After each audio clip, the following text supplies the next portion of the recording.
Então, pessoal, todos bem? Sejam todos novamente bem-vindos ao canal. Hoje nós vamos discutir um assunto que aflige muita gente e que muita gente me pergunta nas redes sociais, aqui no YouTube, no Instagram, seja onde for.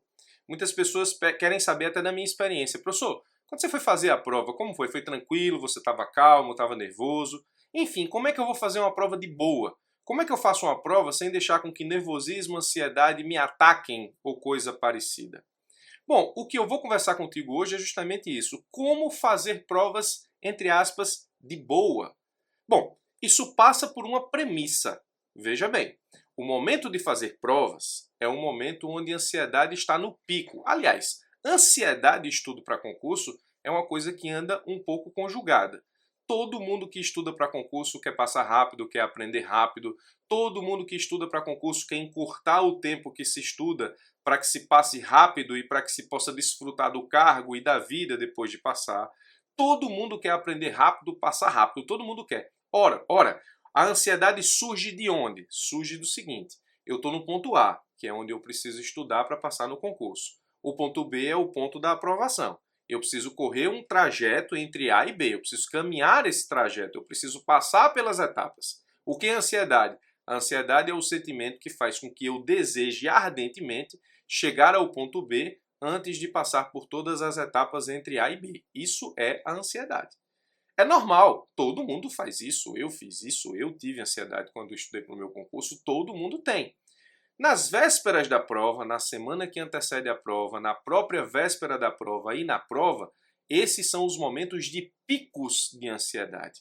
E obrigatoriamente, quando existe pico de ansiedade, existe pico de nervosismo, e aí muita gente perde prova porque está ansioso demais, porque está nervoso demais, porque isso acaba influenciando a própria forma pela qual você vai enfrentar a prova, ler as questões, lembrar do conhecimento, ou lembrar do conteúdo estudado e enfrentar as provas objetivas, subjetivas e orais. Então, nós vamos conversar sobre como fazer uma prova de boa. Bom, como disse, nós temos que partir de uma premissa. Qual é a premissa? A premissa é a seguinte: você se considera uma pessoa justa? Você vai me perguntar, professor, o que danado isso tem a ver com ansiedade de prova e fazer prova de boa, se eu sou uma pessoa justa ou não? Tem tudo a ver. Você se considera uma pessoa justa? Claro que eu me considero uma pessoa justa. Como assim? Então vamos lá. Se você se considera uma pessoa justa, o que é justiça em provas de concurso? Justiça em provas de concurso é: quem sabe mais, passa.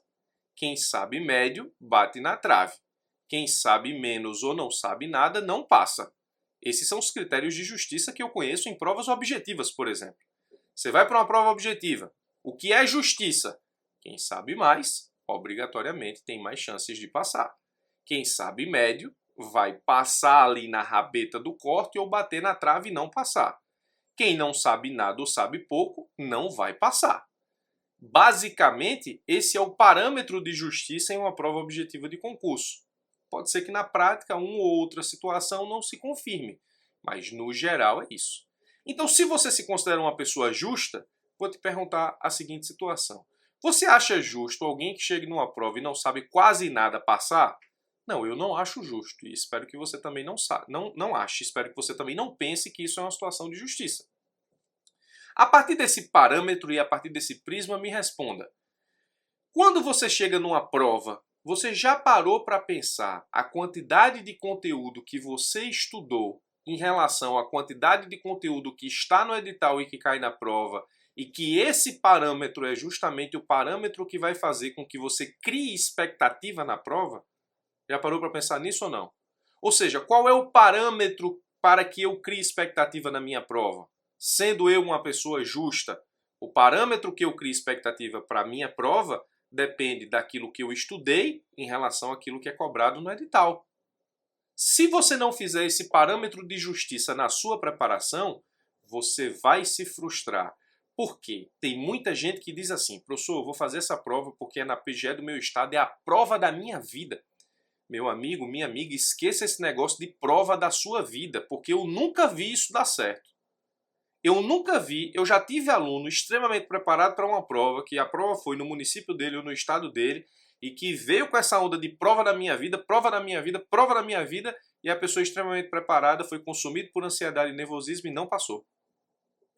Acabe com isso. A pessoa com quem você casa é uma decisão mais importante do que a prova da sua vida, por exemplo. O nome que você vai dar ao seu filho é uma decisão mais importante do que a prova. Não existe prova da sua vida.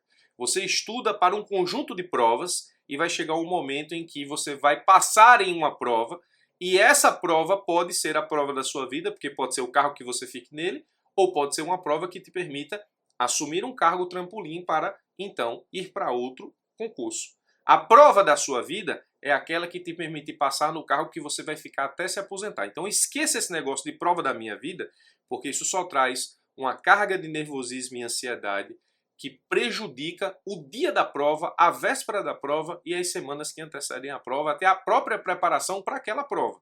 Esqueça a prova da sua vida, isso não existe. Ou se existir, pelo menos não é algo que você tenha que pensar, sob pena de ser invadido, consumido por nervosismo e ansiedade. Então, voltando, você já parou para pensar sobre qual é o parâmetro de justiça que você tem que enfrentar as provas? Então vamos lá. Qual é o parâmetro? Eu tenho que analisar. O que é que eu estudei que está no edital? Aí você pensa, eu estudei que está no edital pouca coisa. Então, as minhas chances de passar são mínimas. Então, eu tenho que ir para essa prova de boa, pensando que se trata de uma prova treino. Sem nenhum tipo de cobrança, sem nenhum tipo de expectativa, sem nenhum tipo de eu vou para a prova, Deus vai me ajudar, vai cair só o que eu sei e eu vou passar. Não que Deus não ajude, Deus ajuda, mas Deus é justo. E a tendência é que ele ajude mais quem estudou mais. Essa é a tendência, embora eu não saiba exatamente qual é o parâmetro que Deus usa para ajudar as pessoas em provas de concurso. Mas num parâmetro de justiça que nós conhecemos, em tese, quanto mais você sabe, mais sorte você tem, até caindo as coisas ali que você tem um conhecimento orbital. Então, parâmetro de justiça. Está aqui o edital. Eu estudei muito pouco do edital, mas quero fazer a prova. Como é que eu faço essa prova de boa? Faço essa prova para treinar, sem nenhum tipo de expectativa, sem nenhum tipo de, digamos, cobrança pessoal. E eu faço a prova sabendo que não vou passar. Ah, professor, mas isso é ser pessimista. Não, isso é ser realista. Isso é ser estrategista. Isso é fazer com que ansiedade e nervosismo não te consumam para uma coisa que você não tem muita chance. Simples. Isso é ser racional. Somente.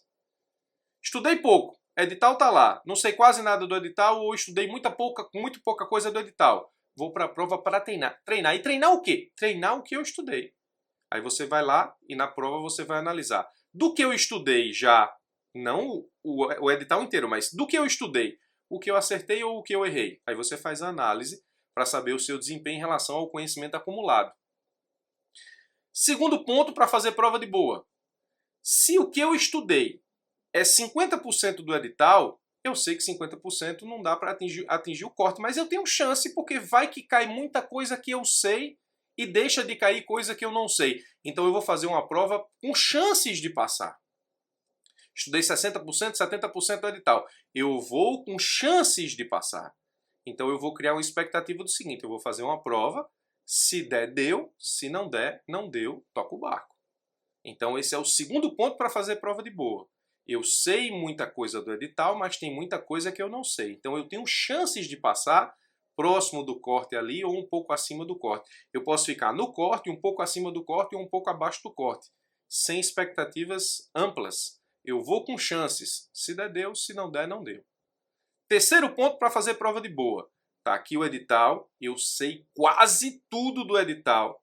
Eu já sou bom no núcleo duro da advocacia pública, já estudei as disciplinas orbitais, já treinei provas da organizadora, já fiz as revisões nos pontos fracos, já me organizei 100% para essa prova, estudei direitinho, tudo organizado, tudo bonitinho.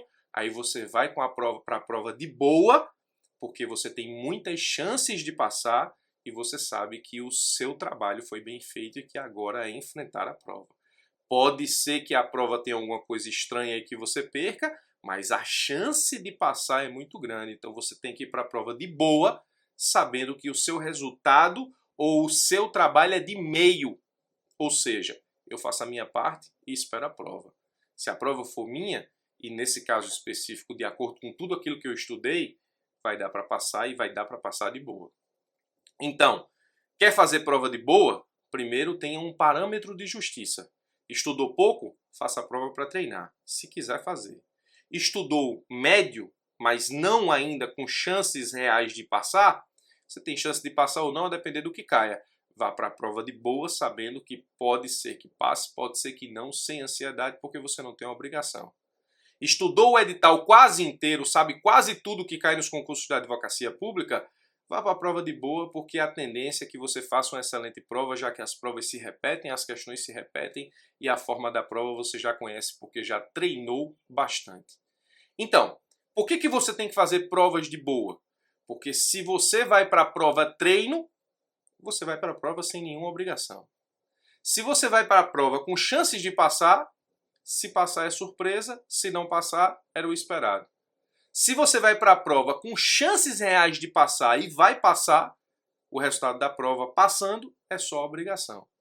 Pode surgir alguma frustração na situação 3, quando eu vou fazer a prova com chances reais de passar, alguma coisa errada acontece e eu não passo. Aí surge uma pequena frustração porque você estudou muito e não passou. Mas se você bagunçou a véspera da prova, a semana anterior à prova e a prova com ansiedade e nervosismo, saiba que a culpa é sua. Você bagunçou as suas chances de passar, porque embora preparado intelectualmente, você não estava preparado emocionalmente, porque você não foi fazer uma prova de boa.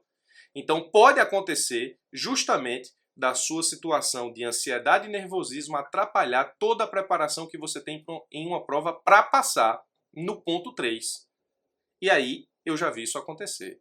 Então seja a sua fase 1, vai fazer para treinar. Seja a sua fase 2, vou fazer com chances de passar. Seja a sua fase 3, vou fazer para passar. Se sua fase for fazer prova sem obrigação, se a sua fase for fazer uma prova e ter surpresa de passar, porque você ainda não aprendeu ou estudou tudo o que deveria estudar para passar, ou se a sua fase é de confirmação, nervosismo e ansiedade podem comprometer o teu desempenho. Em uma ou outra situação, 1, 2 ou 3, 1, 2 ou 3, não importa. Não passou, não esquece a prova, porque é um defeito. Muita gente, quando não passa, esquece a prova. Ah, professor, a PGE é São Paulo. Não, professor, odeio aquela prova. Não quero nem ver na minha frente. Está errado.